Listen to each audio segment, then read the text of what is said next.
So Windows 11 வந்து ஜென்யூனாக வந்து எப்படி நம்ம இன்ஸ்டால் பண்ணுறது என்பதை பற்றி தான் இந்த வீடியோ அமைய போகுது. ஸோ நிறைய பேருக்கு வந்து நீங்கள் வந்து லேப்டாப் வாங்கும்போதே ப்ரீ இன்ஸ்டாலாக உங்களுக்கு விண்டோஸ் 10 இல்லைனா விண்டோஸ் 11 வந்து வந்திருக்கும்.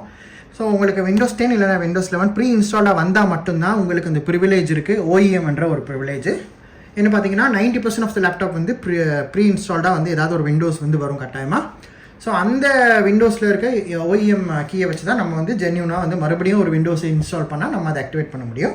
ஸோ இந்த கீ எங்கே இருக்குன்னு பார்த்தீங்கன்னா, முன்னாடியெல்லாம் வந்து ஒரு ஸ்டிக்கர் வந்து ஒட்டிடுவாங்க. இதில் பின்னாடி லேப்டாப்பில் பின்னாடி ஒரு ஸ்டிக்கர் ஒட்டிடுவாங்க. இதுதான் வந்து வேர்ஷன், இதான் வந்து ப்ரொடக்ட் கீன்னு ஒட்டியிருப்பாங்க. பட் இப்போ வந்து அப்படி வரதில்லை. இப்போ டிஜிட்டல் இதை கீ ஆக்கிட்டாங்க. ஸோ இது வந்து இன்டெகிரேட்டடாக உங்கள் ஹார்ட்வேர்லேயே இருக்கும், உங்கள் பயோஸ்லேயே இன்டெகிரேட்டடாக இருக்கும். ஸோ நீங்கள் வந்து கவலைப்பட தேவையில்லை. நீங்கள் வந்து இது எத்தனை வெர்ஷன் OEM வெர்ஷன் போட்டாலும் அது ஆட்டோவாக வந்து ஆக்டிவேட் ஆகிடும். ஸோ அதனால் நீங்கள் வந்து நிறைய பேர் நினைக்கிறது விண்டோஸை திருப்பி இன்ஸ்டால் பண்ணுறது ஏதோ ராக்கெட் சயின்ஸ் அப்படியெல்லாம் இல்லை. ஒரு சாதாரண பேசிக் நாலேஜ், கம்ப்யூட்டர் நாலேஜ் இருக்க ஆளாலையும் அது வந்து திருப்பி ரீஇன்ஸ்டால் பண்ணுற மாதிரி தான் விண்டோஸ் 11 வந்து அவங்க இன்ஸ்டாலேஷனை வந்து அவங்க அமைச்சிருக்காங்க. ஸோ நீங்கள் பண்ண வேண்டியது வந்து microsoft.com அவங்களோட அஃபிஷியல் வெப்சைட்டுக்கு போய் உங்கள் OEM வெர்ஷனை வந்து நீங்கள் டவுன்லோட் பண்ணிக்கணும். இது OEM வெர்ஷன் தான். ஸோ இது வந்து உங்களோட லாங்குவேஜை போட்டு நீங்கள் வந்து இதை டவுன்லோட் பண்ணிக்கலாம். டவுன்லோட் பண்ணிவிட்டு ருஃபூஸ்னு ஒரு அப்ளிகேஷன் இருக்குது. இந்த ருஃபூஸில் எப்படி வந்து விண்டோஸ் வந்து இன்ஸ்டால் பண்ணுறதை பற்றி என்னோட ஒரு சேனலில் வீடியோ இருக்குது. ஸோ அப்படி இல்லைன்னு கூட யூடியூப்பில் ஆயிரக்கணக்கான வீடியோ இருக்குது ருஃபூஸ் எப்படி யூஸ் பண்ணி விண்டோஸ் இன்ஸ்டால் பண்ணுறதுன்னு. ஸோ அந்த ஒரிஜினல் ISO, லீகலாக ஒரிஜினல் ISO இந்த ருஃபூஸில் போட்டு உங்கள் பென்ட்ரைவில் அடித்து ரீஸ்டார்ட் பண்ணக்குள்ள அது மூலமாக வந்து நீங்கள் விண்டோஸை ஃப்ரெஷ்ஷாக வந்து இன்ஸ்டால் பண்ணிக்கலாம். இன்ஸ்டால் பண்ணும்போது உங்கள் டிஜிட்டல் கீ வந்து ஆட்டோவாக வந்து ஆக்டிவேட் ஆகும். ஆனால் உங்களுக்கு இன்டர்நெட் வேணும்.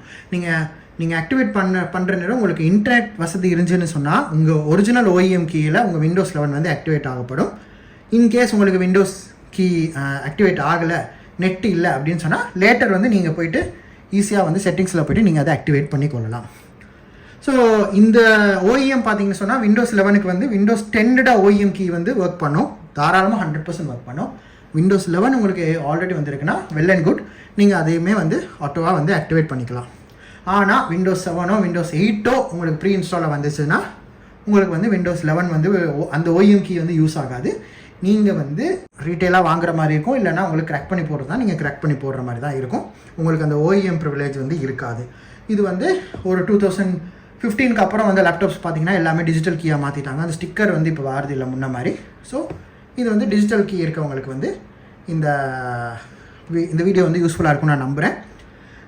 இந்த உங்கள் லேப்டாப்பில் வந்து OEM கீயை வந்து உங்களுக்கு OEM கீ வந்து என்னன்னு கண்டுபிடிக்கணும்னா அதுக்கு ஒரு மெத்தட் இருக்குது. ஸோ அதை நான் இன்னொரு வீடியோவாக போட்டிருக்கேன். உங்களுக்கு OEM கீ என்னன்னு சொல்லி உங்களுக்கு அனுப்பிக்கணும்னா அந்த வீடியோவை நீங்கள் போய் பாருங்கள். அதையும் வந்து டிஸ்கிரிப்ஷனில் வந்து நான் போட்டு வரேன். இந்த வீடியோ உங்களுக்கு பிடிச்சிருந்தா மறக்காமல் லைக் பண்ணிட்டு சப்ஸ்கிரைப் பண்ணுங்கள்.